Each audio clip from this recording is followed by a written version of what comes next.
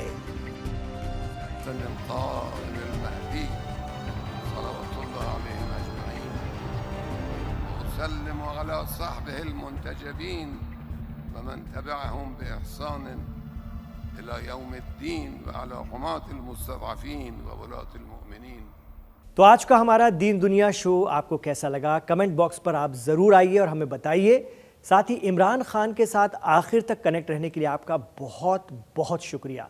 बस आपसे चलते चलते यही गुजारिश रहेगी हर बार की तरह कि हमारे चैनल लाइव हिंदुस्तान को सबसे पहले सब्सक्राइब कर लीजिए और हमारे इस वीडियो दिन दुनिया के इस वीडियो को लाइक ज़रूर कर दीजिए ताकि यूट्यूब के ज़रिए ज़्यादा से ज़्यादा लोगों तक आगे बढ़ता रहे। और आपसे ये भी गुजारिश रहेगी कि आप ख़ुद भी अपने ग्रुप्स में, व्हाट्सएप के ग्रुप्स में और अपने दोस्तों और रिश्तेदारों को भी ये वीडियो ज़रूर भेजिए, ज़रूर पहुँचाइए। बहुत शुक्रिया, अपना ख्याल रखिएगा और हमें दुआओं में याद रखिएगा।